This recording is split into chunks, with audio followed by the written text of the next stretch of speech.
إن الحمد لله نحمده ونستعينه ونستغفره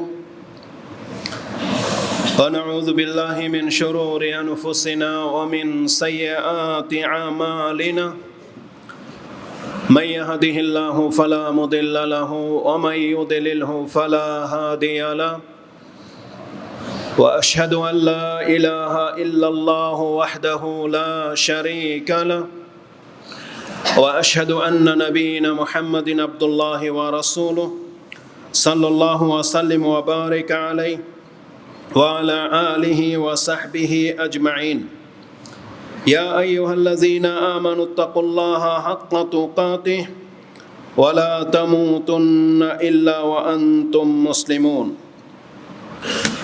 أما بعد فإن أصدق الحديث كلام الله وخير الهدي هدي محمد صلى الله عليه وسلم وشر الأمور محدثاتها وكل محدثة بدعة وكل بدعة ضلالة وكل ضلالة في النار فقد قال الله تبارك وتعالى في كلامه المجيد بعد أعوذ بالله من الشيطان الرجيم يا أيها الذين آمنوا اذكروا الله ذكرا كثيرا وسبحوه بكرة وأصيلا وقال الله تعالى في موضع آخر فاصبر على ما يقولون وسبح بحمد ربك قبل طلوع الشمس وقبل الغروب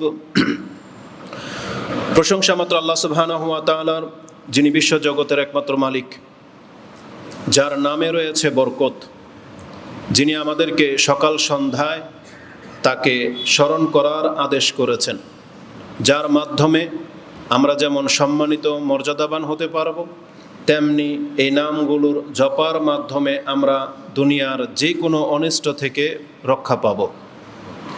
এবং এটা হচ্ছে এক রকমের ইবাদত, যা বান্দাকে তার রবের নিকটবর্তী করে দেবে। আমরা সেই সত্তার প্রশংসা করি, যার প্রশংসার মাঝে আকাশ এবং জমিনের সমস্ত কিছু নেকি দিয়ে ভরে যায়। আমরা বলি আলহামদুলিল্লাহ। সালাতু ওয়াস সালাম প্রিয় নবী মুহাম্মদুর রাসূলুল্লাহ সাল্লাল্লাহু আলাইহি ওয়াসাল্লামের প্রতি, যিনি আমাদের কাছে রাহমাতাল লিল আলামিন হিসেবে প্রেরিত হয়েছেন, যিনি প্রতিনিয়ত সকাল সন্ধ্যায় সবসময় আল্লাহ সুবহানাহু ওয়া তাআলাকে স্মরণ করতেন এবং তিনি আমাদেরকে জানিয়েছেন কিছু অদৃশ্য অনিষ্ট সম্পর্কে। যদি কোনো ব্যক্তি তা থেকে বাঁচতে চায়, তাহলে আল্লাহর কালাম থেকে আশ্রয় গ্রহণ করা ছাড়া তার বাঁচার কোনো পথ নাই। তিনি নিজেও আল্লাহর কালাম দিয়ে সকাল বিকাল আশ্রয় কামনা করতেন এবং আমাদেরকেও সেই বিষয়গুলো সম্পর্কে তালকিন করেছেন। যিনি আমাদের জন্য এই কল্যাণকর জীবন ব্যবস্থা এনেছেন, আমরা তার প্রতি সালাত এবং সালাম পাঠ করে আমরা বলি আল্লাহুম্মা সাল্লি ওয়া সাল্লিম ওয়া বারিক আলা নবিয়িকা মুহাম্মদ। চলমান এই খুতবাগুলোতে আমাদের বিষয় আল্লাহ সুবহানাহু ওয়া তাআলার জিকির, আজকার এবং দোয়াগুলো নিয়ে এ যাবৎ আমরা প্রায় 6টি খুতবা দিয়েছি। তাতে আমরা রাতের পর্বটা শেষ করেছি এবং গত পর্বে আমরা রুকু এবং সিজদাতে কি দোয়া পাঠ করব সেই দোয়াগুলো আমরা উল্লেখ করেছি। তাতে আমরা দেখতে পেয়েছি রুকুতে প্রায় 8 থেকে 9টি দোয়া আছে যেগুলো রুকুতে তাসবিহ করা যায়, আর 11টি দোয়া আছে যেটা সেজদাতে আল্লাহর প্রশংসার পাশাপাশি দোয়া করা যায়। আমরা এটা আবদার রাখব যে আমরাও যেন প্রত্যেকে সেই দোয়াগুলো শিখি এবং আমল করি। রুকু এবং সেজদার ক্ষেত্রে আপনারা যেটা জানেন ওটা তো জানেনই, সুবহান রাব্বিয়াল, যেটা আপনি বলবেন সুবহান রাব্বিয়াল আলা আর সুবহান রাব্বিয়াল আযীম, যেটা পড়ে থাকেন রুকুতে সেজদাতে। তার সাথে আপনি যোগ করবেন সবথেকে গুরুত্বপূর্ণ যেটা রাসূলুল্লাহ সাল্লাল্লাহু আলাইহি ওয়াসাল্লামের জীবনের সর্বশেষ আমল, কন্টিনিউ তিনি এমন কোনো সালাত ছিল না যে সালাতে তিনি সেটা আদায় না করেছেন। সেটা হচ্ছে সুবহানাকা আল্লাহুম্মা ওয়া বিহামদিকা আল্লাহুম্মা গফিরলি। 3টা বাক্য আছে এটা। একটা হচ্ছে সুবহানাকা আল্লাহুম্মা রাব্বানা ওয়া বিহামদিকা আস্তাগফিরুল্লাহ ওয়া আতুবু ইলাইহি, আছে সুবহানাকা আল্লাহুম্মা রাব্বানা ওয়া বিহামদিকা আল্লাহুম্মা গফিরলি, আছে সুবহানাকা ওয়া বিহামদিকা ওয়া লা ইলাহা ইল্লা আনতা এভাবে রাসূলুল্লাহ সাল্লাল্লাহু আলাইহি ওয়াসাল্লাম তিনি সূরা আন-নাসর এই সূরার ব্যাখ্যা স্বরূপ রুকুতে এবং সিজদাতে তিনি দোয়া পাঠ করতেন। এটা হচ্ছে দ্বিতীয়। তৃতীয়ত আপনি বলতে পারেন সুবহুন কুদ্দুসুন রাব্বুল মালাইকাতি ওয়ার রূহ, সুবহানাল্লাহিল মালিকুল কুদ্দুস। এভাবে বেশ কিছু দোয়া আজকার রয়েছে যেগুলো আপনারা রুকু এবং সেজদাতে করবেন। রুকুতে বিশেষ করে আল্লাহর তাসবিহাতগুলো বেশি পড়বেন, আর সেজদাতে তাসবির পাশাপাশি চাওয়া হয়েছে এমন দোয়াগুলো সব থেকে বেশি পড়বেন। এবং দোয়ার ক্ষেত্রে যতগুলো হাদিস থেকে জানেন সেটিগুলোকে আগে শুরু করবেন, যেহেতু রাসূল বলেছেন। আর এরপর পরে আপনি কোরআনের দোয়াগুলোকে প্রাধান্য দেবেন, যেগুলো আল্লাহ কোরআনে আমাদেরকে বিভিন্নভাবে ইঙ্গিত করেছেন। যে মুসা আলাইহিস সালাম এই দোয়া করেছিল, ইব্রাহিম আলাইহিস সালাম এই দোয়া করেছিল, সুলাইমান এই দোয়া করেছিল, এবং আল্লাহ বলেছেন ওকুর রব্বি জিদনি ইলমা রব্বির হামহুমা কামা রব্বায়ানি সাগীরা। এই দোয়াগুলো আপনি প্রাধান্য দেবেন। তো আজকে সেই ধারাবাহিকতায় আমরা আজকের আলোচ্য বিষয় হবে সকাল সন্ধ্যা কি পাঠ করবেন তার প্রথম পর্ব নিয়ে। এটা অত্যন্ত গুরুত্বপূর্ণ একটা ব্যাপার। জিকির আজকারের মধ্যে এমন একটা দোয়া থাকবে, এটা যদি আপনি সকাল এবং সন্ধ্যায় পড়েন, হতে পারে রাসূলুল্লাহ সাল্লাল্লাহু আলাইহি সাল্লামের দোয়ার বরকত এটা, যে এই ধরনের বিপদ আসলেও আপনার কোনো ক্ষতি হবে না ইনশাআল্লাহ। এই জন্য সকাল সন্ধ্যার দোয়াগুলো জরুরি। তো আসুন, সকাল সন্ধ্যার দোয়া বলতে আমরা আগে নির্ণয় করি কোন সময়টা উত্তম। কোরআনে যে আল্লাহ সুবহানাহু ওয়া তাআলা আমাদেরকে সকাল সন্ধ্যায় আল্লাহর জিকির আজকার করতে বলেছেন, মূলত সেই সময়টা কোনটা, এই মর্মে কোরআনে কিছু আয়াত আছে। যেমন আল্লাহ সুবহানাহু ওয়া তাআলা সূরা তাহা তাতে উল্লেখ করেছেন ফাসবির আলা মা ইয়াকুলুন, তারা আপনাকে যে অপবাদগুলো দেয়, যে কষ্টগুলো দিচ্ছে, আপনি ইগনোর করেন এবং ধৈর্য ধারণ করেন।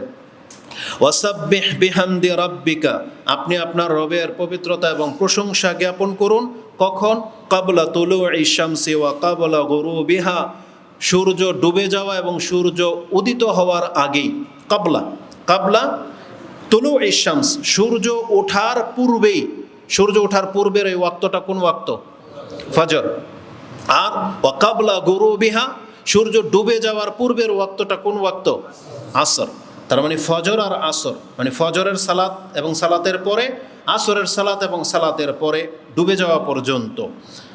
ওয়ামিন আনাইল লাইলি ফাসাব্বিহ ওয়া আতরাফান নাহার, এবং রাতের কোনো এক অংশে, রাতের কোনো এক অংশে, ওয়া আতরাফান নাহার, এবং দিনের কোনো এক অংশে। তার মানে রাতেও আল্লাহর জিকিরকে নিজের আমলে রাখেন, দিনের কোনো এক প্রান্তেও আল্লাহর জিকিরকে নিজের আমলে রাখেন। লাআল্লাকা তারদা, এবং আল্লাহ এই জিকিরগুলোর রেজাল্ট বলে দিয়েছেন। কি রেজাল্ট?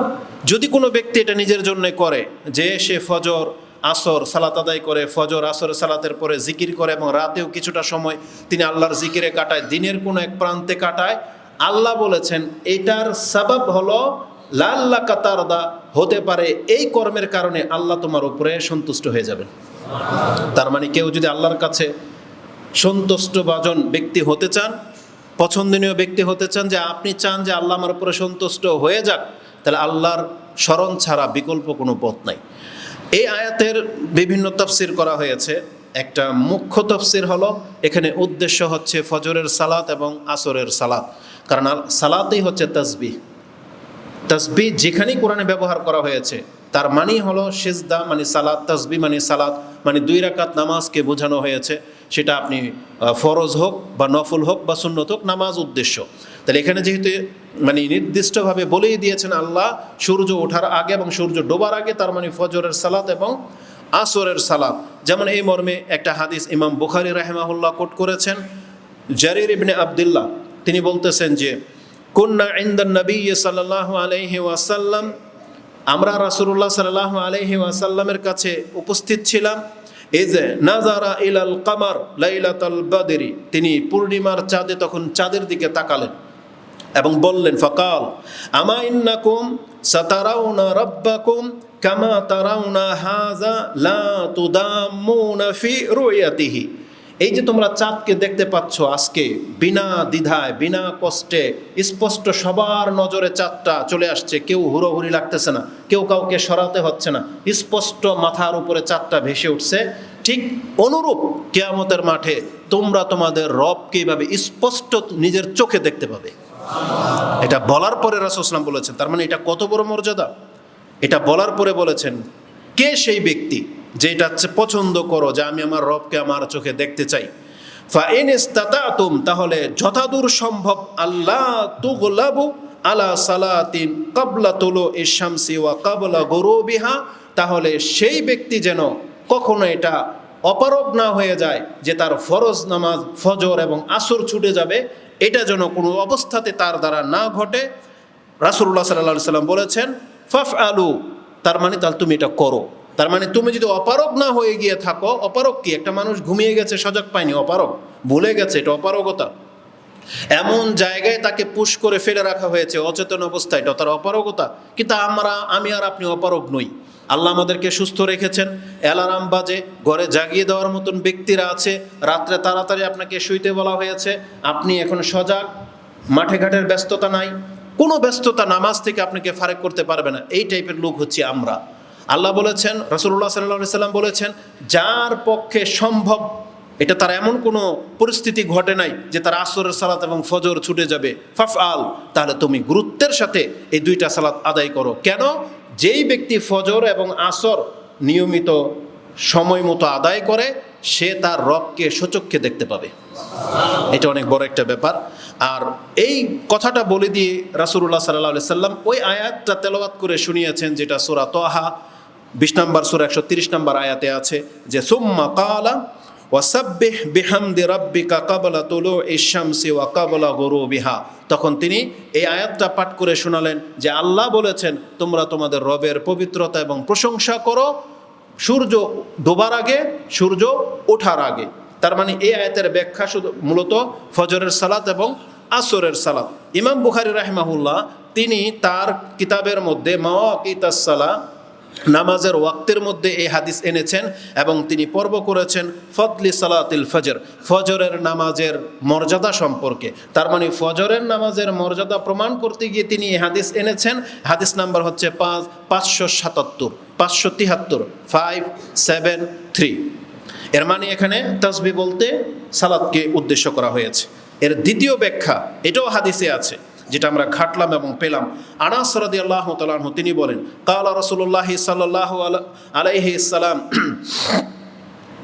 লা আন আকুদু মা কওমিন ইয়াযকুরুনাল্লাহা মিন সালাতিল গাদাতি হাত্তা তাতলু শামস ওয়া হাত্তা তাতলু শামস আহাব্বু ইলাইয়া মিন আন উতিকা আরবাআতাম মিন ওয়ালাদি ইসমাঈল ওয়ালা আন আকুদু মা কওমিন ইয়াযকুরুনাল্লাহা মিন সালাতিল আসরি ইলা আন তাগরুবা শামসু আহাব্বু ইলাইয়া মিন আন উতিকা আরবাআতিন।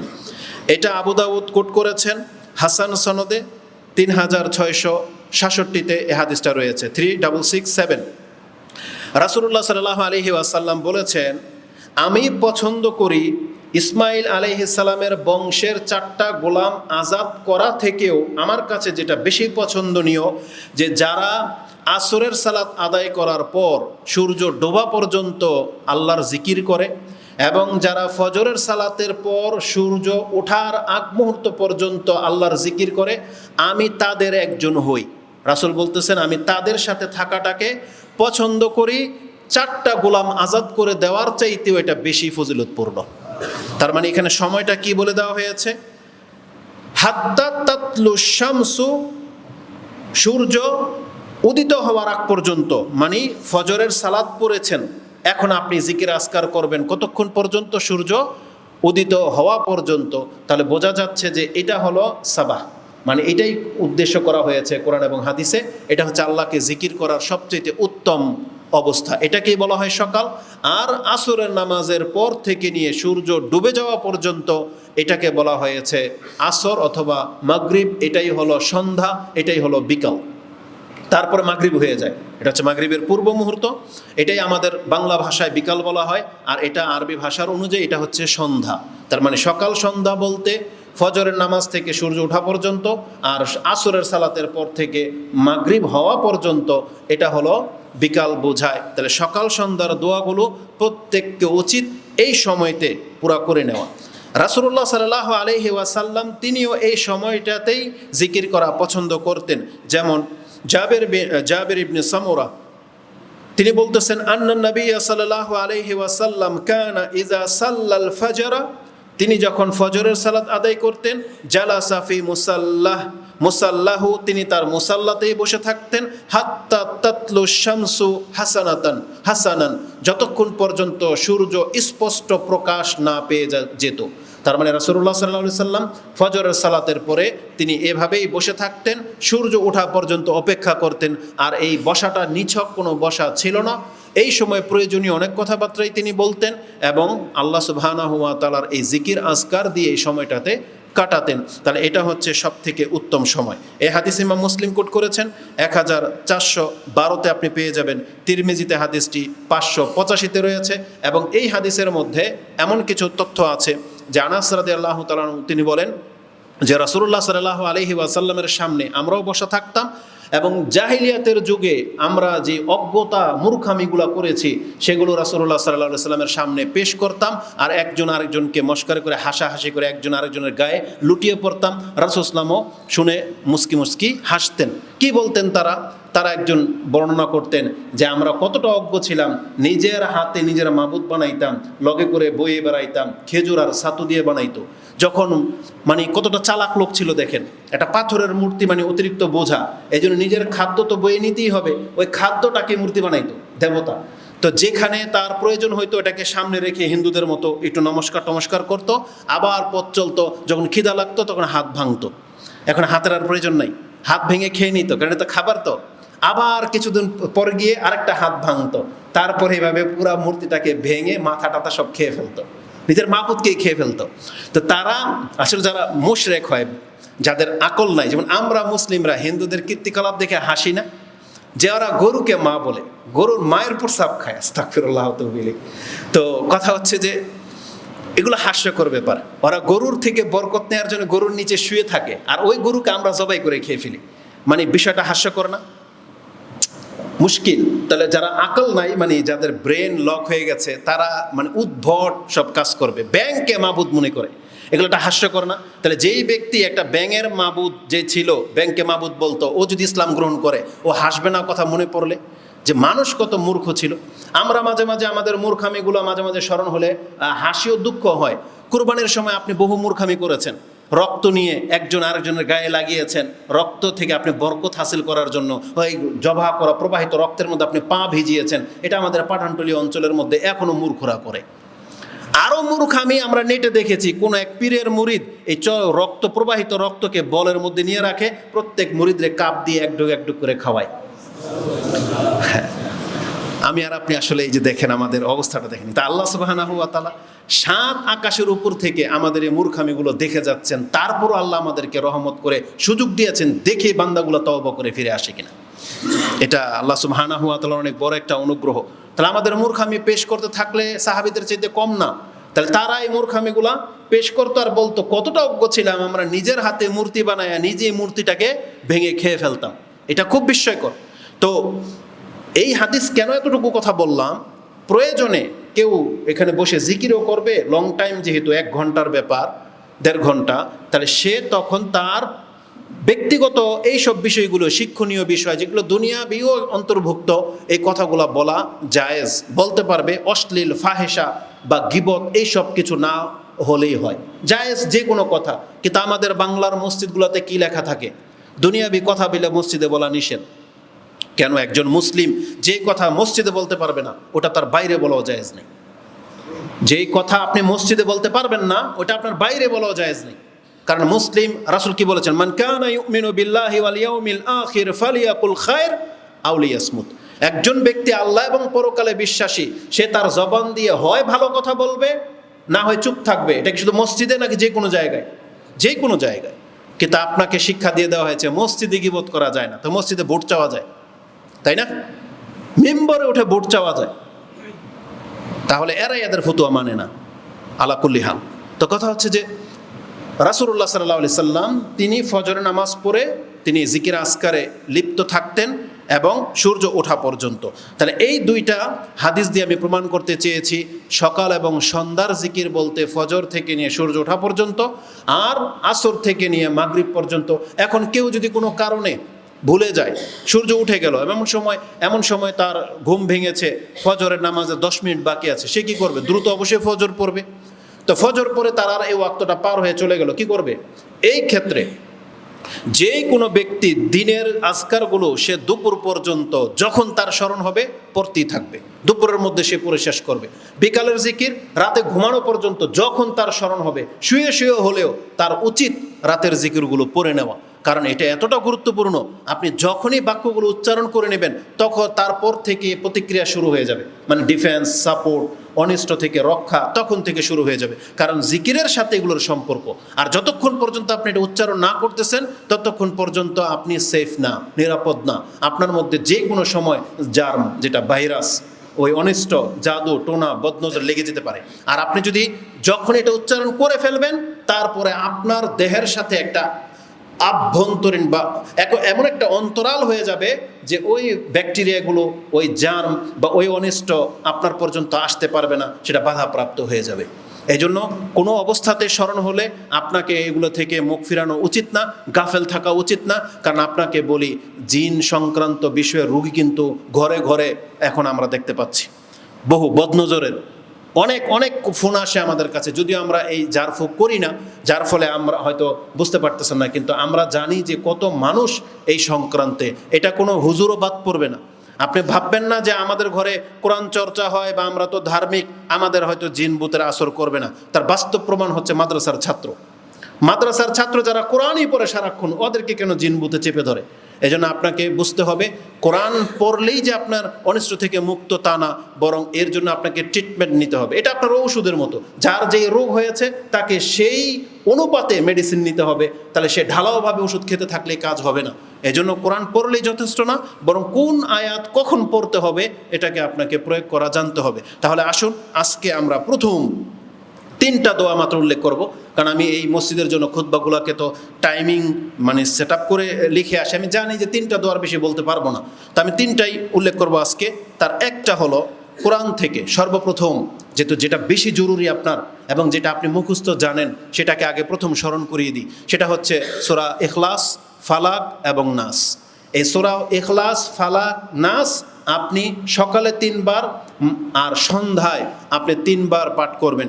এই মর্মে যে বর্ণনাটি আসছে যে আন আব্দুল্লাহ ইবনে হুবাইবিন রাদিয়াল্লাহু আনহু ক্বালা খারাজনা ফি লাইলাতি মাতারিন ওয়া যুলমাতিন। একদিন রাত খুব গভীর অন্ধকার এবং বৃষ্টির রাত ছিল। নাতলুবু রাসূলুল্লাহি সাল্লাল্লাহু আলাইহি ওয়াসাল্লাম লিউসাল্লি আলানা। আমরা খুঁজতে বেরোলাম যে রাসূলুল্লাহ সাল্লাল্লাহু আলাইহি সাল্লামের সাথে সালাত আদায় করব বা তিনি আমাদেরকে সালাত আদায় করাবেন। ফাআদারাকনাহু, আমরা তাকে পেয়ে গেলাম এবং তিনি নিজে আমাদেরকে জিজ্ঞেস করলেন, আসাল্লাইতুম, তোমরা কি নামাজ পড়েছ? আমরা কোনো জবাব দেইনি। তারা বলতেছেন ওয়ালাম আকুল শাই, আমরা কিছুই বলিনি। তারপরে আমাদেরকে ওই সাহাবীকে তিনি বলতেছেন ফাকালা, আমাকে বললেন, কুল, তুমি বলো। তো আমি কিছুই বললাম না। আবার বলল, কুল, তুমি বলো।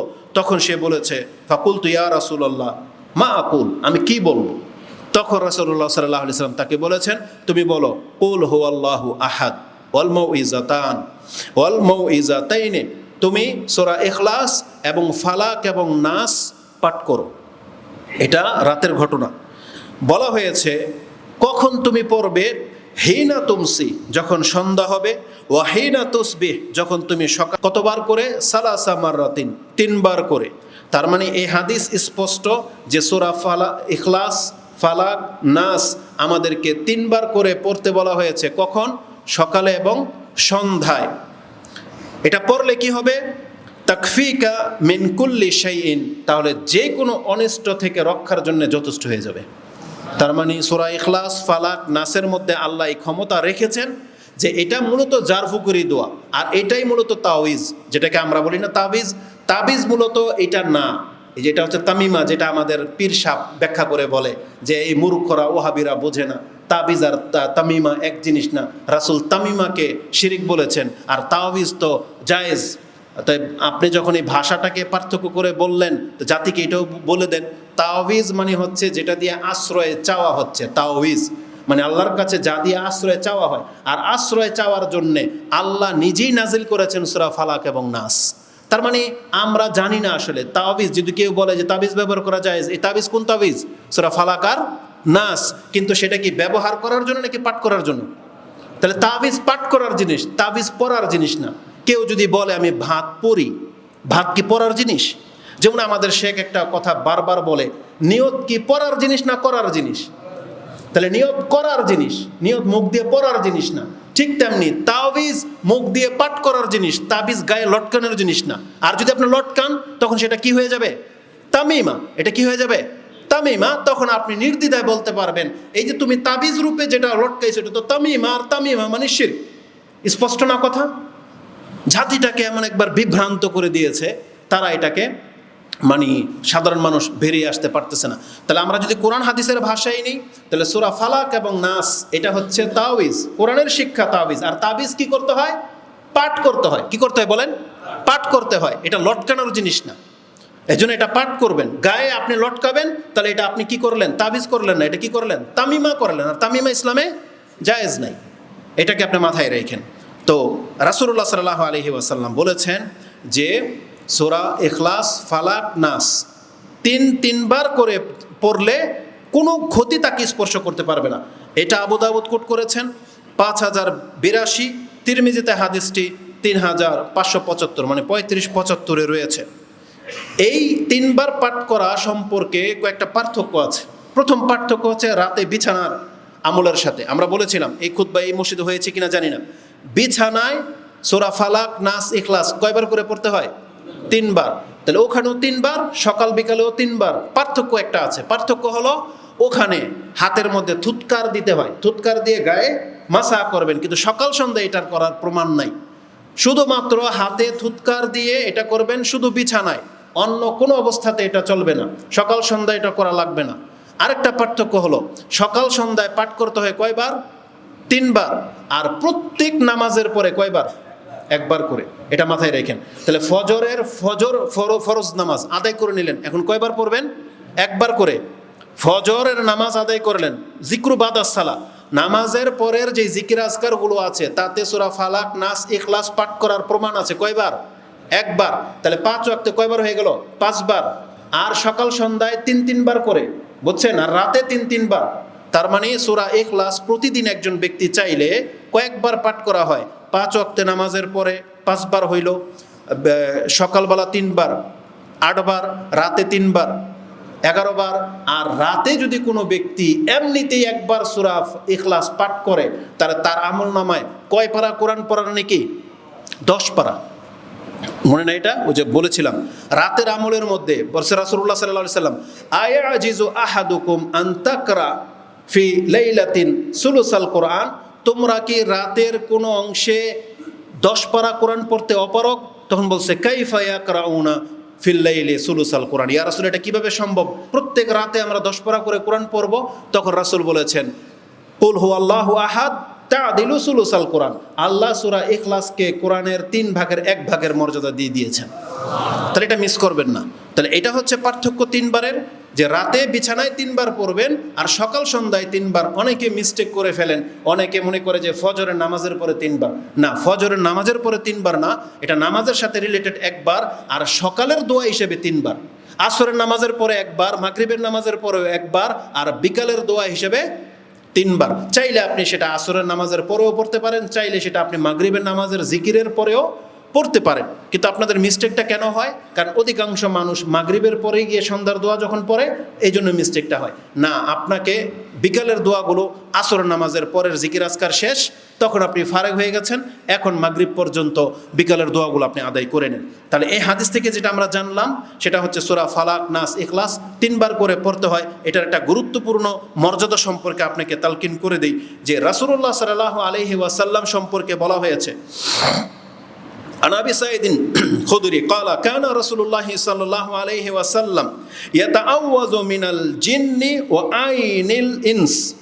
রাসূলুল্লাহ সাল্লাল্লাহু আলাইহি ওয়াসাল্লাম জিনদের বদনজর বা জিনদের থেকে এবং মানুষের বদনজর থেকে বাঁচার জন্য তিনি ইয়াতাআওয়াজু আল্লাহর কাছে আশ্রয় নিতেন বিভিন্ন কিছু দিয়ে। হাত্তা নাজালা আল মাউইজাতাইনি, সূরা এই দুই তাবিজ নাজিল হওয়ার আগে সূরা ফালাক এবং নাস, এটা তো একসাথে নাজিল হয়েছে 11টি আয়াত। এই দুইটা সূরা নাজিল হওয়ার আগে রাসূলুল্লাহ সাল্লাল্লাহু আলাইহি সাল্লাম তার মতো করে যা খুশি তা দিয়ে তিনি আশ্রয় নিতেন, যে কোনো দোয়া দিয়ে, যেটা তিনি ভালো মনে করতেন। কিন্তু যেই দিন থেকে হাত্তা নাজালা, যেই দিন থেকে সূরা ফালাক এবং নাস নাজিল হয়েছে, ফালাম্মা নাজালাতা আখাযা বিহিমা, এই দুইটাকেই তিনি গ্রহণ করে নিলেন। ওয়া তারাকামা সিওয়াহুমা, এই দুইটা সূরা ছাড়া বাকি অন্য যে তিনি এতদিন জারফুক করতেন সেগুলো সব কিছু ছেড়ে দিলেন। তার মানে অন্যগুলো কোনোটাকে প্রাধান্য দিলেন না। এখন তিনি জারফুকের জন্য শুধু সূরা ইখলাস, ফালাক, নাসকে তিনি বেছে নিলেন। এই হাদিসের মধ্যে শুধু ফালাক নাসের কথা আছে। আমি আবার অতিরিক্ত ইখলাস কেন বললাম? কারণ সূরা ইখলাসকেও মৌইজাত বলা হয়েছে। তার মানে এটা তিনটা সূরা মিলে হচ্ছে মৌইজাত, তাওয়িজ। সূরা ইখলাস, ফালাক এবং নাস, এই তিনটা সূরাকে আপনি জারফুকের কাজে ব্যবহার করতে পারেন। এটা প্রত্যেকটা মহিলার জন্য জরুরি বিষয়, কারণ বাচ্চাদেরকে ক্ষতি থেকে বাঁচাতে পারে মা। কারণ তার উচিত যে বাচ্চা পড়তে পারে না, পরে পরে তার গায়ে মানে মাসাহ করে দেয়া বিছানায়। আর এমনি সকাল বিকাল মাসাহ করবে না, কিন্তু পরে ওকে থুতু দেবে, এমনি থুতু দেবে, ফু দিবে। এটা জরুরি, কারণ এটা ডিফেন্সের জন্য দরকার। কারণ রাসূলুল্লাহ সাল্লাল্লাহু আলাইহি ওয়াসাল্লাম, তাহলে এই সূরা তিনটার মর্যাদা আপনি কি মনে করেন? যেই দিন থেকে সূরা ফালাক নাস নাজিল হয়েছে সেই দিন থেকে রাসূলুল্লাহ সাল্লাল্লাহু আলাইহি সাল্লাম কোনো অবস্থাতেই দুইটা সূরা ছাড়েনি। তার মানে রাসূলকে জীবনে একবারই জাদু করা হয়েছে নাকি বারবার করা হয়েছে? ওই জাদুর পরে এই দুইটা সূরা নাজিল হয়েছে। তার মানে জাদুর মতন এত ক্ষমতাধর অপশক্তি আপনাকে টাচ পর্যন্ত করতে পারবে না যদি আপনি সকাল সন্ধ্যায় এই 3 বার করে সূরা ইখলাস, ফালাক, নাস আপনি পাঠ করেন। এজন্য আল্লাহ সুবহানাহু ওয়া তাআলা যেন আমাদের প্রত্যেককে 3টা সূরা মুখস্থ করা, উচ্চারণ করা এবং পড়ার তৌফিক দান করেন, আমিন। দ্বিতীয় দোয়া হিসেবে আরেকটা গুরুত্বপূর্ণ দোয়া আপনার কাছে পেশ করি, সেটা হচ্ছে বিসমিল্লাহিল্লাযী লা ইয়াদুররু মাসমিহি শাইউন ফিল আরদি ওয়ালা ফিস সামাই ওয়া হুয়াস সামিউল আলিম। এটা আল্লাহ সুবহানাহু ওয়া তাআলা একটা পাওয়ারফুল নাম বা দোয়া, যার মাধ্যমে আপনি আশ্রয় চাচ্ছেন। যে রাসূলুল্লাহ সাল্লাল্লাহু আলাইহি ওয়াসাল্লাম তিনি বলেন, ওসমান ইবনে আফফান তার হাদিসের বর্ণনাকারী, ভাষাটা তিনি এইভাবে বলেছেন যে কালা রাসূলুল্লাহ সাল্লাল্লাহু আলাইহি ওয়াসাল্লাম মা মিন আবদিন ইয়াকুল ফি সাবাহিন কুল্লা ইয়াউমিন ওয়া মাসাহিন কুল্লা লাইলাতিন, একজন বান্দা, যেই ব্যক্তি কিনা সকালবেলা প্রতিদিন সকালে এই দোয়াটা পড়ে, আবার প্রতিদিন সন্ধ্যায় রাতে এই দোয়াটা পড়ে, আর তাকে কোনো কিছু স্পর্শ করবে, এটা হইতে পারে না। মানে রাসূল বলতেছেন, মানে ডিফেন্সটাকে দেখেন। কেউ বর্ম পরেছে, বুলেট প্রুফ জ্যাকেট পরেছে, আর বুলেট তার গায়ে লেগে যাবে, বুলেট প্রুফ জ্যাকেটই না অথবা পরে নেই, বোঝেন না? তার মানে বুলেটের এমন ক্ষমতা নাই যে এই জ্যাকেটটাকে ভেদ করতে পারে। আল্লাহ সুবহানাহু ওয়া তাআলার নামের সাথে যেই ব্যক্তি এটা প্রোটেক্ট নিয়ে নেবে, এমন কোনো জিন বা বদনজরের ক্ষমতা নাই যে আল্লাহ সুবহানাহু ওয়া তাআলার এই বর্ডারটাকে ক্রস করতে পারে। রাসূল বলেছেন, মা মিন আবদিন ইয়াকুলু ফি সাবাহি কুল্লা ইয়াউমিন ওয়া মাসাই কুল্লা লাইলাতিন বিসমিল্লাহ আল্লাযী লা ইয়াদুররু মাসমিহি শাইউন ফিল আরদি ওয়ালা ফিস সামাই ওয়া হুয়াস সামিউল আলিম সালাসা মাররাতিন ফায়াদুররুহু শাই। রাসূল বলেছেন এটা বলার পরেও তার কোনো অনিষ্ট হবে, এটা হইতেই পারে না। এই হাদিস ইমাম তিরমিজি কোট করেছেন 3388 3388, আবু দাউদে 5088, তার মানে 5088, এবং ইবনে মাজাতে হাদিসটি 3869 রয়েছে। তার মানে এই হাদিস থেকে আমরা জানতে পারলাম অর্থটা কি।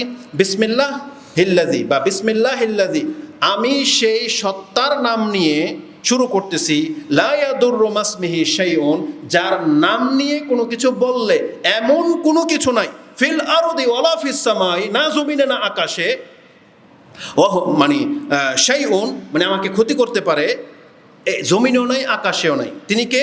ওয়া হুয়াস সামিউল আলিম, আর তিনি তো শুনেন এবং জানেন। তার মানে আল্লাহ শোনেন এবং জানেন, তিনি শুনেন সমস্ত অনিষ্ট কথাবার্তাগুলো, সমস্ত কিছু তিনি দেখতেছেন। তার মানে তার নামের সাথে কেউ যদি আশ্রয় কামনা করে, বিসমিল্লাহ এই নামটাই এমন একটা গুরুত্বপূর্ণ ব্যাপার। আপনি তো জানেন যে বিসমিল্লাহ বলে খেলে শয়তান হাত বাড়াতে পারে না, বিসমিল্লাহ বলে দরজা লাগালে শয়তান ঢুকতে পারে না, বিসমিল্লাহ বলে সহবাস করলে শয়তান আপনার সন্তানে অংশ নিতে পারবে না। আপনি বিসমিল্লাহটাকে এত তুচ্ছ নিয়েছেন মুসলিম জাতি যে তার মুখ দিয়ে বেরোতে চায় না, অথচ এটা এর চাইতে পাওয়ারফুল কোনো দোয়াই নেই। কোনো প্রোটেক্ট নাই বিসমিল্লাহর চাইতে। বলা হয়েছে বিসমিল্লাহ, আমি সেই সত্তার নামে বলতেছি, লা ইয়াদুররু মাসমিহি শাইউন ফিল আরদি ওয়ালা ফিস সামাই ওয়া হুয়াস সামিউল আলিম। আমরা আসলে এই বাক্যগুলোকে একবারে তুচ্ছ-তাচ্ছিল্য করি। মূলত এগুলো আমাদের জন্য সবচেয়ে পাওয়ারফুল জিনিস। এটা আপনি ওই রাকির কাছে, ওঝার কাছে হাজার হাজার টাকা দিয়ে ইজ্জত হারানোর চাইতে আপনি ঘরে বসে বিসমিল্লাহ পাঠ করার অভ্যাস করেন, সূরা ফালাক, নাস, ইখলাসের প্রতি আমল করার অভ্যাস করেন। তাহলে আমরা 2টা বলে দিয়েছি, দ্রুত আমরা 3 নাম্বারটা বলে দিই। 3 নাম্বারটা হচ্ছে আপনি সকাল সন্ধ্যা এবং বিছানা তো আমরা বলেছিলাম বলবেন আল্লাহুম্মা ইন্নী আসআলুকাল আফওয়া ওয়াল আফিয়াতা ফিদ দুনিয়া ওয়াল আখিরা। হে আল্লাহ, আমি তোমার কাছে কামনা করতেছি, আল্লাহুম্মা ইন্নী আসআলুকাল আফিয়াতা ফিদ দুনিয়া ওয়াল আখিরা, আমি তোমার কাছে দুনিয়া এবং পরকালের উভয় জগতে নিরাপত্তা কামনা করতেছি। একটা বাক্য, আল্লাহুম্মা ইন্নী আসআলুকাল আফওয়া ওয়াল আফিয়া, আল্লাহ আমি তোমার কাছে ক্ষমা চাচ্ছি এবং নিরাপত্তা চাচ্ছি ফি দীনি ওয়া দুনিয়ায়া ওয়া আহলি ওয়া মালি, আমি আমার ধর্ম, আমার দিন, আমার সম্পদ, আমার পরিবারের ক্ষতি হওয়া থেকে তোমার কাছে আমি নিরাপত্তা কামনা করতেছি। আল্লাহুম্মা আস্তুর আওরাতি, আল্লাহ তুমি আমার গোপন পাপগুলোকে ঢেকে দাও। এটা বলেছিলাম কোন দিন যেন, এটা কতটা গুরুত্বপূর্ণ ব্যাপার। আমাদের প্রত্যেকের পাপ আছে, আর এক এক করে আপনারা নেতাদের পাপগুলো দেখতে পারেন যে দল ক্ষমতা হারালে তখন তার অপকর্ম, তার উলঙ্গ হয়ে কি করেছিল, কাকে কি বলেছিল, কোথায় কি করেছিল, কত টাকা খেয়েছিল, সব প্রকাশ হয়ে যাচ্ছে।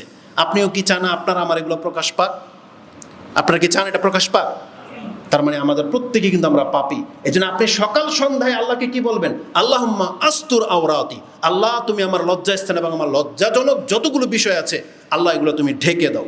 আস্তুর আওরাতি ও আমিন রাওয়াতি, যে ভয়টা আমি পাচ্ছি বা প্রতিদিন যে ভয়ের বিষয়গুলো যে আসে তা থেকে আল্লাহ তুমি আমাকে নিরাপত্তা দিয়ে দাও। ওয়ামিন রাওয়াতি ওয়াহফাজনি মিন বাইনি ইয়াদাই ওয়া মিন খালফি ওয়া আন ইয়ামিনি ওয়া আন শিমালি ওয়া মিন ফাওকি ওয়া আউযু বিআযামাতিকা আন উগতালা মিন তাহতি, আল্লাহ তুমি আমাকে নিরাপত্তা দিয়ে দাও, বাঁচাও, রক্ষা করো সামনের দিক থেকে, পেছন দিক থেকে, ডান দিক থেকে, বাঁ দিক থেকে, উপর দিক থেকে, নিচের থেকে। তার মানে কি, বিপদ মানুষের তো চারদিক থেকে আসে না? আর আপনি আল্লাহর কাছে বলতেছেন, তাও কখন? সকাল এবং সন্ধ্যায়, আল্লাহ তুমি আমাকে চারদিকের বিপদ থেকে আল্লাহ তুমি আমাকে রক্ষা করো। উপর থেকে বিপদ আসা মানে কোনো বালা মুসিবত, বড় ধরনের শাস্তি, আযাব। নিচে থেকে ভূমিধস, এই যে ভূমিকম্প, এটা নিচের আযাব। নিচের থেকে ভূমি ধসে যাবে, ভূমি সরে যাবে, আপনাকে গিলে নেবে, এগুলো হচ্ছে নিচের দিক থেকে আযাব, যেটা রাসূলুল্লাহ সাল্লাল্লাহু আলাইহি ওয়াসাল্লাম তিনি সকাল সন্ধ্যায় আমাদেরকে বলেছেন আমরা যেন বলি। রাসূল বলেছেন লাম ইয়াকুন, মানে রাসূল সম্পর্কে বলা হয়েছে লাম ইয়াকুন রাসূলুল্লাহি সাল্লাল্লাহু আলাইহি ওয়াসাল্লাম ইয়াদউ হাউলাঈ দাওয়াত, রাসূল কোনোদিন এই দোয়া করতে মিস করেন নাই, তিনি ছেড়ে দেন নাই। হিনা ইউমসি ওয়া হিনা ইউসবি, সকাল এবং সন্ধ্যায়। তার মানে এমন কোনো দিন নাই যে রাসূলুল্লাহ সাল্লাল্লাহু আলাইহি সাল্লাম সকাল এবং সন্ধ্যায় এই দোয়াগুলো পাঠ না করতেন। এটা ইবনে মাজাহ 3871, আবু দাউদে 5074, মুসনাদে আহমদে 4785, মিশকাতে আপনি হাদিসটি 2397 পেয়ে যাবেন। তাহলে আজকের খুতবায় আমরা সকাল সন্ধ্যার জিকিরের ওয়াক্ত বলেছি, গুরুত্ব বলেছি, এবং 3টা দোয়া আজকে বলেছি। প্রথম দোয়া মনে আছে কারো? সূরা ফালাক, নাস, ইখলাস। কয়বার? 3 বার। দ্বিতীয় দোয়া বিসমিল্লাহিল্লাযী লা ইয়াদুররু মাসমিহি, এটাও কয়বার? 3 বার করে। তারপরে আল্লাহুম্মা ইন্নী আসআলুকাল আফওয়া ওয়াল আফিয়া ফিদ দুনিয়া ওয়াল আখিরা, এটা আপনি পড়বেন একবার। তার মানে এটা হচ্ছে আমাদের ওজিফা, যেগুলো আমরা কন্টিনিউ করবো ইনশাআল্লাহ। কারণ আমরা দেখতে পাচ্ছি সকাল সন্ধ্যায় প্রায় 15টা দোয়া আছে যেটা সহিহ হাদিস সম্মত, এগুলো এক এক করে আমরা আপনার কাছে উল্লেখ করব। আকুলু লিকাউলি হাযা আস্তাগফিরুল্লাহ লি ওয়া লাকুম ওয়া লিসাইরিল মুসলিমিন ফাস্তাগফিরু ইন্নাহু হুয়াল গফুরুর রহিম।